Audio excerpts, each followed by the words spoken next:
पहला पाठ फिलिप्पियों 3 वचन 3 से 8। सच पूछिए तो खतने वाले हम हैं। हम आत्मा से प्रेरित होकर ईश्वर की उपासना करते हैं और शरीर पर नहीं बल्कि ईसा मसीह पर गौरव करते हैं। हालांकि मैं भी शरीर पर गौरव कर सकता हूँ। यदि कोई यह समझता है कि वह शरीर पर गौरव कर सकता है तो मैं और भी ऐसा कर सकता हूँ। 8वें दिन मेरा खतना हुआ था। मैं इजरायली, बेन्यामीन वंशी और इब्रानियों की इब्रानी संतान हूँ। संहिता पालन की दृष्टि में मैं फरीसी था। मेरा धर्मोत्साह ऐसा था कि मैंने कलीसिया पर अत्याचार किया।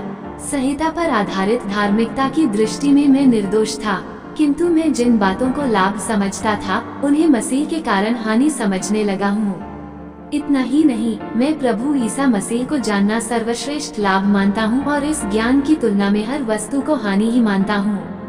उन्हीं के लिए मैंने सब कुछ छोड़ दिया है और उसे कूड़ा समझता हूँ। सुसमाचार लूकस 15 वचन 1 से 10। ईसा का उपदेश सुनने के लिए नाकेदार और पापी उनके पास आया करते थे।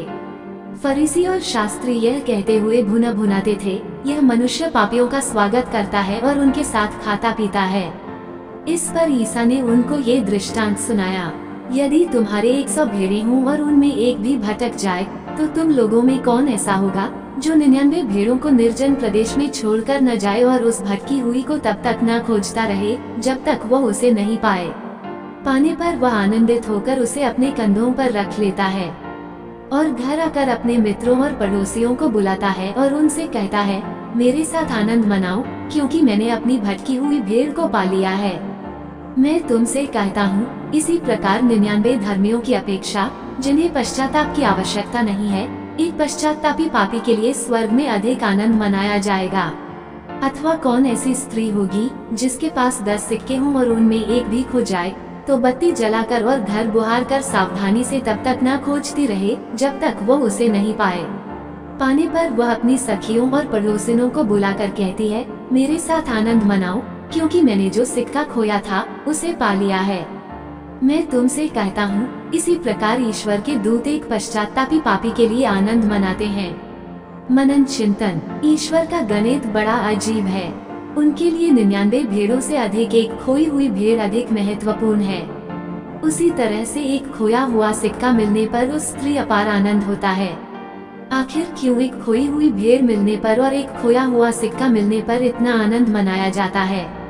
उस चरवाहे को मालूम है कि अगर उस खोई हुई भेड़ को नहीं खोजा तो उसका मर जाना निश्चित है, क्योंकि एक भेड़ दूसरी भेड़ों से बिछुड़कर और चरवाहे के मार्गदर्शन के बिना जीवित नहीं रह सकती। वो असुरक्षित है क्योंकि कोई भी जंगली जानवर या भेड़िया आकर उसे खा सकता है। अर्थात चरवाहा उस खोई हुई भेड़ को खोजता ही नहीं बल्कि विनाश से बचाता है, उसे नया जीवन मिल जाता है। उसी प्रकार एक पापी व्यक्ति ईश्वर से दूर जाकर विनाश की राह पर चला जाता है। अगर वो पश्चाताप न करे तो उसका सर्वनाश निश्चित है, लेकिन जब वो ईश्वर के पास लौट आता है तो ये स्वर्ग में आनंद मनाने का कारण बन जाता है। आमीन।